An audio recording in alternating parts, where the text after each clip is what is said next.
Muy buenos días, amigas y amigos. Nos encontramos aquí en pleno disfrute de este 24º Congreso Espírita Internacional que organiza SEPA Europa. Ay, perdón, SEPA Asociación Espírita Internacional. Sí quería deciros que les traigo el saludo afectuoso, fraterno y solidario de los integrantes de SEPA Europa y de la Asociación Espírita Andaluza Amalia Domingo Soler. Perdonad la emoción. Bien, mi agradecimiento al equipo saliente de Consejo Ejecutivo de SEPA, mis felicitaciones al nuevo y muchísimas gracias por vuestra comprensión y nos vamos a agotar más tiempo. Encendemos motores y vamos a tratar sobre la educación para la muerte, un proceso educacional para la realidad de la vida.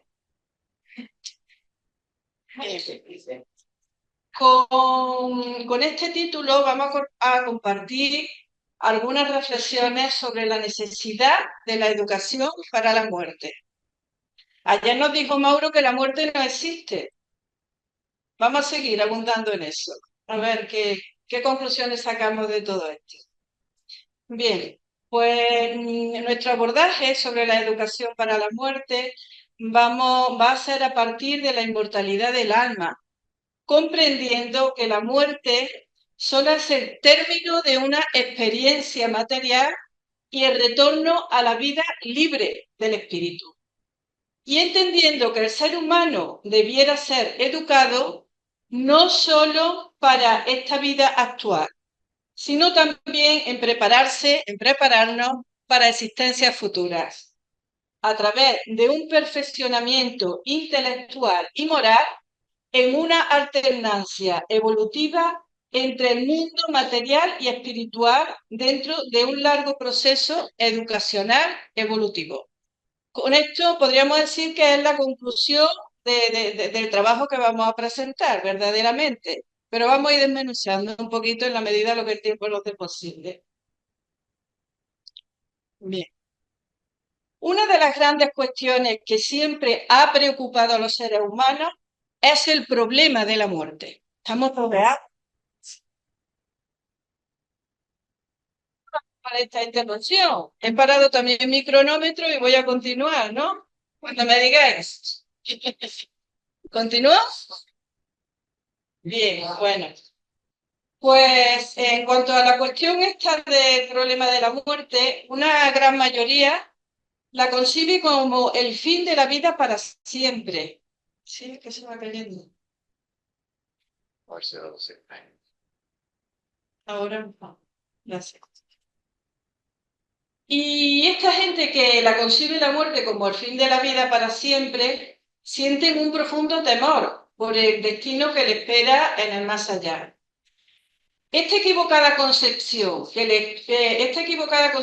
es debida a la creencia en diferentes dogmas religiosos y a la carencia de un conocimiento científico, filosófico y metafísico que permite conocer los procesos dialécticos que rigen el devenir universal. La muerte, por tanto, constituye un momento dentro del proceso natural que rige el movimiento evolutivo del universo. Todo nace y todo muere. Nacemos para morir. Nacer, morir y renacer son la misma constante que es la vida.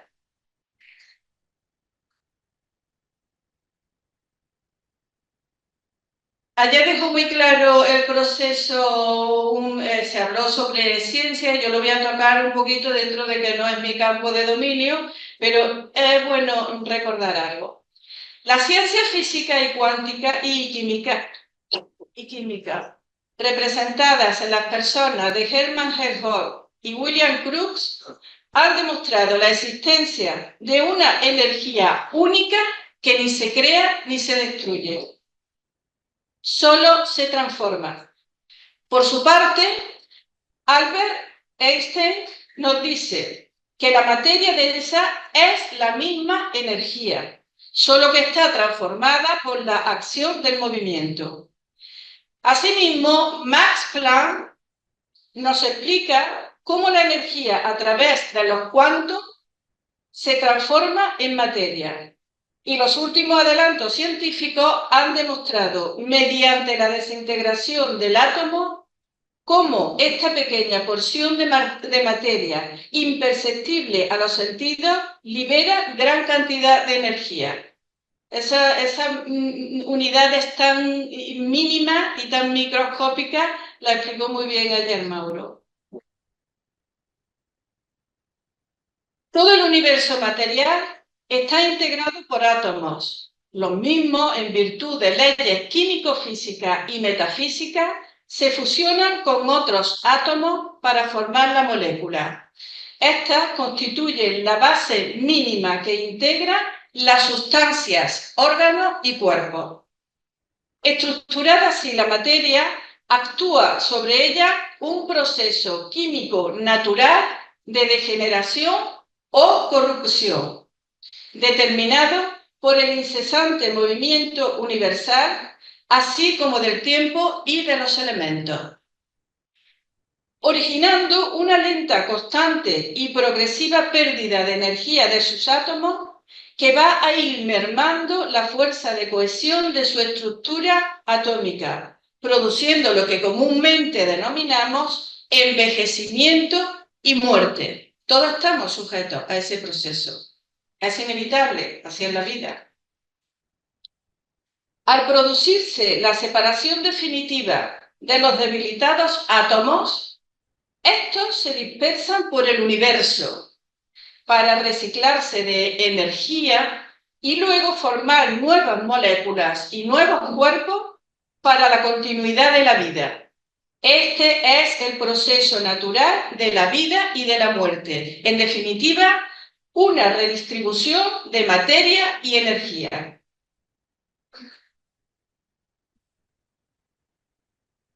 Veamos un poco de la cultura de la muerte a través de la historia, un tema que también ha tocado Nelly.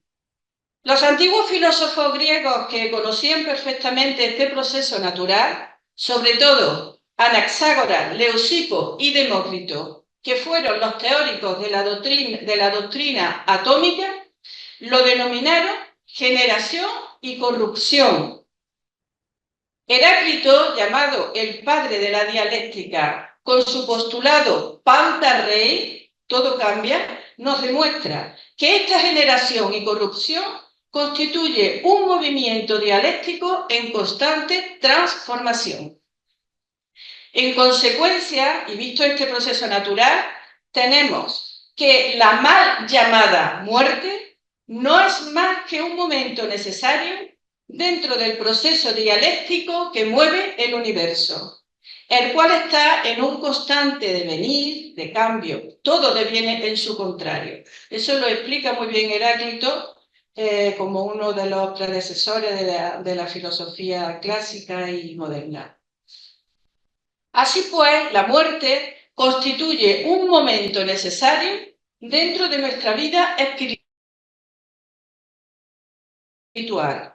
Cada existencia que experimentamos representa una acumulación de experiencias y conocimientos que en definitiva van a determinar nuestra potencialidad en cuanto a conocimiento y moralidad. Con la adquisición de un elemental conocimiento, el ser humano puede entender y erradicar el miedo a la muerte y aceptarla como un proceso natural y necesario para la vida del espíritu. La vida es eterna y continuada. Necesariamente tenemos que morir y nacer. Esa es la ley de la vida universal. Indefectiblemente tenemos que adquirir una cultura de la muerte para poder mantener un estado psicológico equilibrado que se traducirá en una tranquilidad material y espiritual que los griegos llamaron ataraxia. Ataraxia es ese estado de paz interior, de calma.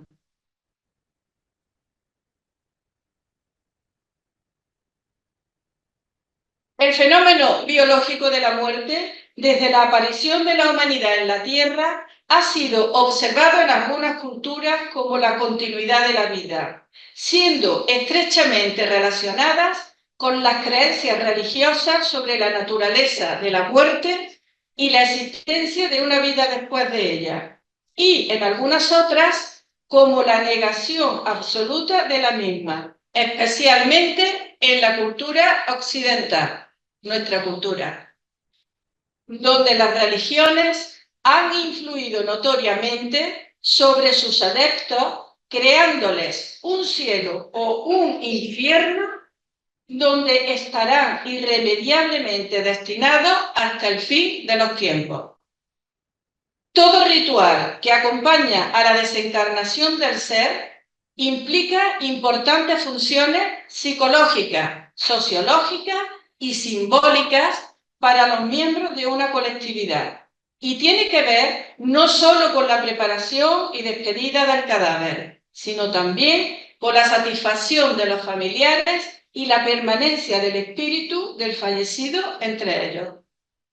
En todos los pueblos primitivos se han encontrado vestigios de la creencia en la inmortalidad del alma, sin que esos grupos étnicos jamás mantuvieran cualquier contacto entre ellos. Era un pensamiento, un sentimiento en común.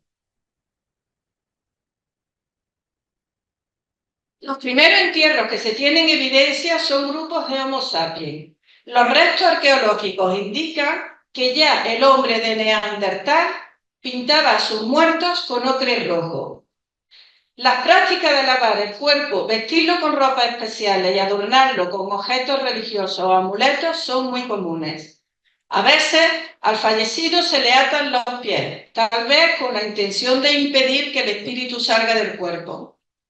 El tratamiento más meticuloso es el del embalsamamiento, que nació casi con seguridad en el antiguo Egipto.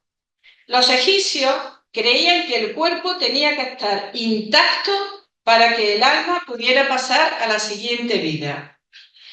Para los sumerios, una de las civilizaciones más antiguas, el difunto entraba en el Kur, el gran abajo. Allí presentaba ofrendas a los dioses con los que se quería conciliar. Luego era acogido por otros muertos con los que viviría en el país sin retorno. Ya estaba apuntando a lo que las religiones posteriores. En la India, las creencias en la reencarnación se basan en un sistema complejo que permite saber si el alma del difunto volverá o no a la tierra.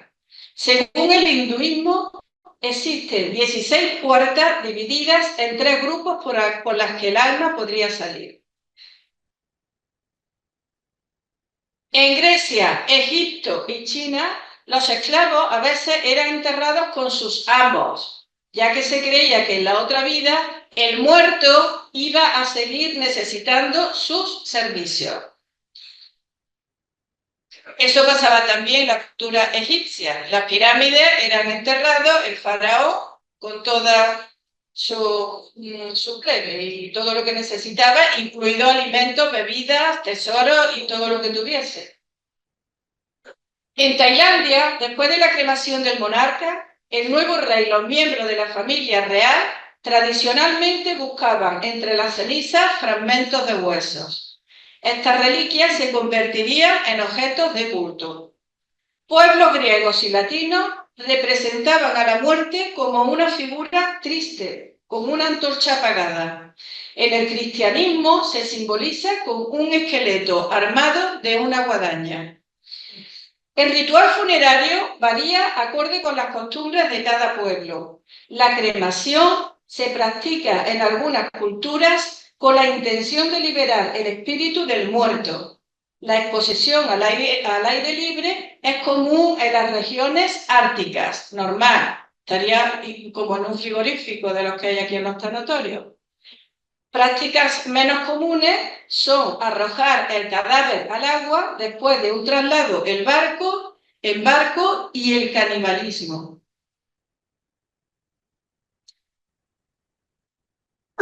Y bueno, teniendo en cuenta dónde nos encontramos, nos podríamos olvidar la cultura precolombina, esa historia precolombina de la que yo tanto disfruté durante mis estudios. En las sociedades precolombinas de América, la muerte era un acontecimiento muy ritualizado, lo que obligaba a ceremonias de todo tipo, acompañadas de ofrendas y alimentos. Entre los mayas se diferenciaba el enterramiento según la clase y categoría del muerto. La gente ordinaria se enterraba bajo el piso de la casa, pero los nobles solían ser incinerados y sobre sus tumbas se erigían templos funerarios. Los aztecas creían en la existencia de paraísos e infiernos, preparaban a los difuntos para un largo camino lleno de obstáculos. Tenían que pelear para poder llegar al final y ofrecer obsequios y regalos al Señor de los Muertos que decidía su destino final. Poco de soborno.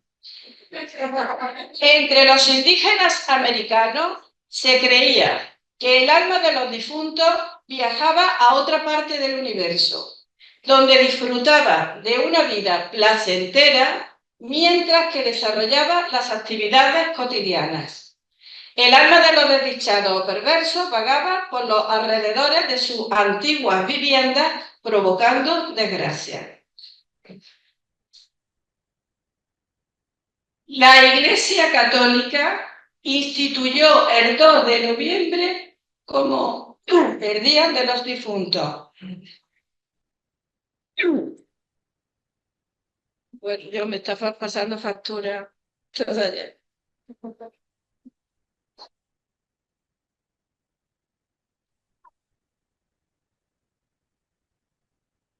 Bueno, pues decíamos que la Iglesia Católica el día 2,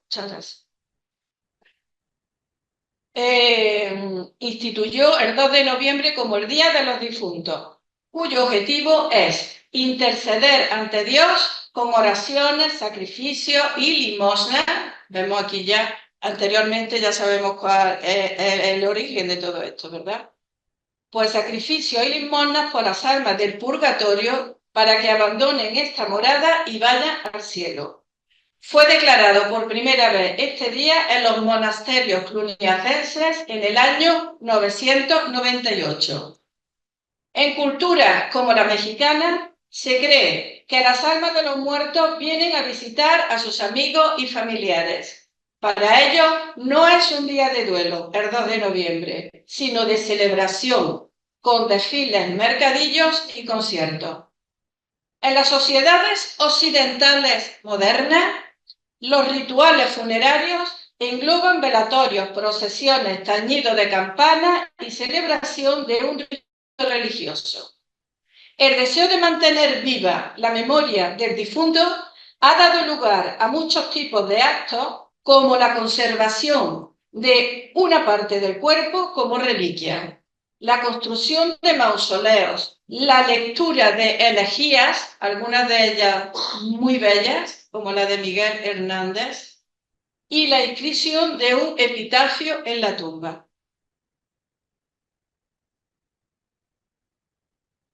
Uno de los problemas humanos más intrigantes ha sido la interpretación de la vida después del fenómeno de la muerte.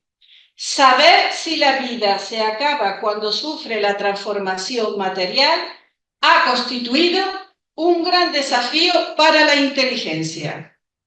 Para los materialistas, la muerte es el fin de todo, pues la vida se reduce a nacer y morir. No creen que algo sobreviva después de la muerte, no creen en Dios y creen que extinguida la vida material, todo se acabó. Pero si solo existe la materia, pregunta, ¿cómo surgió el universo con leyes inmutables, perfectas y organizadas? Si los humanos no crearon el cielo, las estrellas y las demás obras de la naturaleza con gran perfección, todo nos lleva a creer en un ser superior. Se reconoce al Creador por su obra. Y si creemos en Dios, ¿por qué nos crearía para después aniquilarnos? ¡Qué absurdo! Si Dios es amor, yo no quiero aniquilar a mis hijos. Ahí lo dejamos, esa reflexión.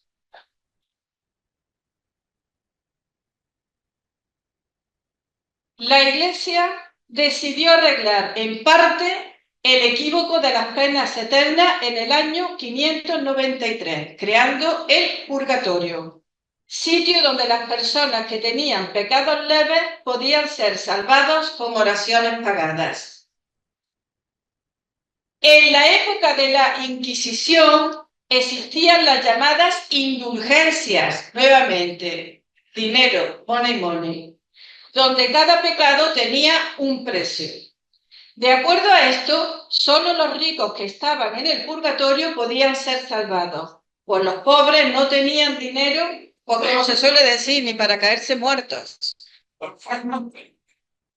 Como corolario de este breve y resumido repaso cultural e histórico, aparece en 1857, con la publicación del Libro de los Espíritus, la base doctrinaria de una filosofía espiritualista, el espiritismo, interpretando la vida, la muerte, el mundo y el ser humano con bastante acierto, aclarando nuestro origen y destino, proporcionando respuestas al por qué y para qué estamos en el planeta, por qué y para qué, sin apelar a fenómenos sobrenaturales ni a dogmas ni fideísmos, y haciendo de la razón el método con el que se orienta. Bien orientado, por cierto. La aportación del espiritismo a la cultura de la muerte. Para la cultura espírita, la muerte no existe. Somos espíritus inmortales y solo cambiamos de plano cuando dejamos la vida física, ya que retornamos a nuestra patria espiritual. Para el espiritismo no existe ni el cielo ni el infierno, solo estado de conciencia. La Tierra ya no es el punto final, la instancia única para el ser, sino que es una escuela para el aprendizaje y para la adquisición de conocimiento, trabajando siempre a favor del perfeccionamiento del espíritu. Bajo el concepto espiritista, a consecuencia del fenómeno mal llamado muerte, como hemos venido desarrollando, nombre que solo hemos de emplear convencionalmente, puesto que constituye una equivocación, no se trata de aniquilación, sino de transformación. Y por ello, el término desencarnación del léxico espírita expresa fielmente el hecho. Una palabra más, inventada por su fundador, por Allan Kardec, totalmente acorde con el fenómeno del proceso. Desencarnación, puesto que muerte significa aniquilación. La individualidad física con el fenómeno de la muerte desaparece como entidad personal, pero el sentimiento, la inteligencia, las cualidades morales, la voluntad y la conciencia que nos caracterizan a cada persona cuyo cuerpo desapareció, eso no se disgrega al desintegrarse los elementos de su organismo. Allan Kardec, fundador del espiritismo, realiza una aportación a la comprensión del fenómeno natural de la muerte. Kardec estuvo y estará siempre presente en la conciencia moral de la humanidad. Quizás le cambien el nombre los que vengan en el futuro, pero esa transformación de conciencia a través del conocimiento y a través del trabajo Se lo debemos al conocimiento que nos ha trasladado Kardec a través del espiritismo. Por tanto, siempre estará presente en esa conciencia moral de la humanidad como un sabio investigador de las realidades cósmicas y con un profundo sentido de humanidad y moralidad, ofreciendo sus conocimientos a todos por igual, a los pueblos, a los seres de todas las razas y condiciones sociales, para ayudarlos en su desgracia y encaminarlos hacia el progreso espiritual. El espiritismo tiene un lenguaje universal apto para los más grandes académicos como los aparentemente incultos, porque es la ciencia del alma. La doctrina espiritista puede contribuir a la evolución y progreso humano desde el punto de vista moral y social, enfrentando dogmatismos religiosos y materialistas que aún dominan en nuestra sociedad actual. ¿Ya tengo que terminar?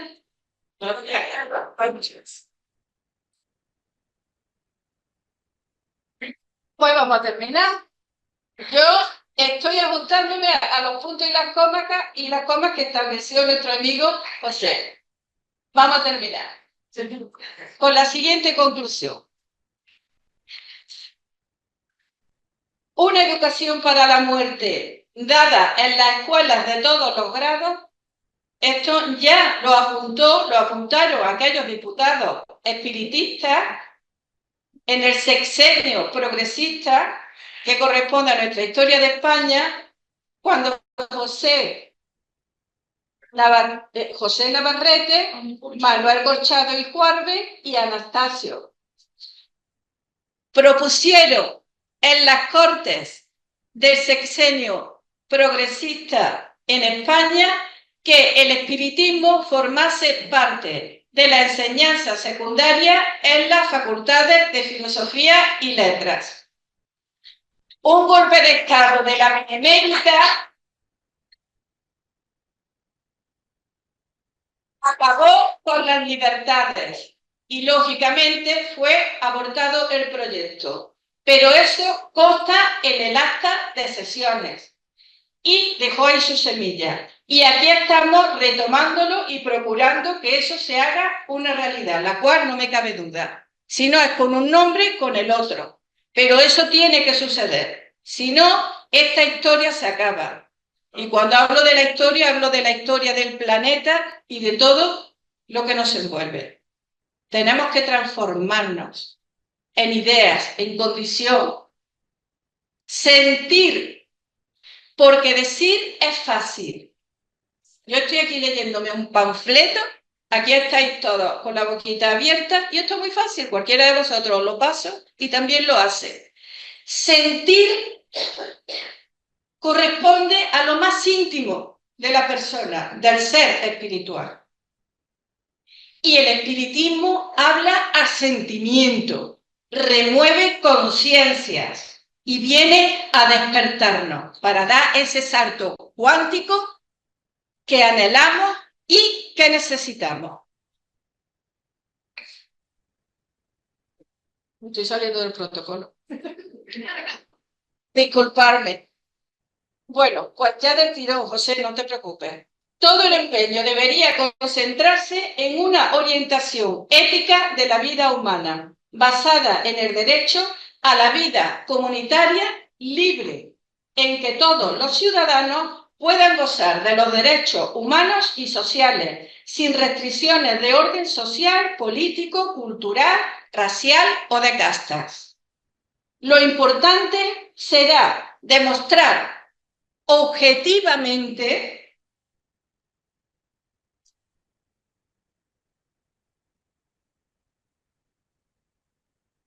que la vida es el camino de la muerte, pero que la muerte no es el final de la existencia humana. El espíritu se renueva moralmente y se prepara con vista a nuevas encarnaciones en la línea de la evolución de la humanidad, de la que también nos habló nuestro amigo y querido hermano Gustavo. Evolución. Así pues, El nacimiento y muerte son fenómenos biológicos que se interpenetran. La vida y la muerte constituye el elemento básico de todas las vidas. Por lo tanto, y retomando el título, y para finalizar ya, no sé, la educación para la muerte no es ninguna forma de preparación religiosa para conquistar el cielo. Es un proceso educacional que tiende a ajustar a los educandos para la realidad de la vida, que no consiste apenas en vivir, sino también en existir y en trascender. Muchísimas gracias.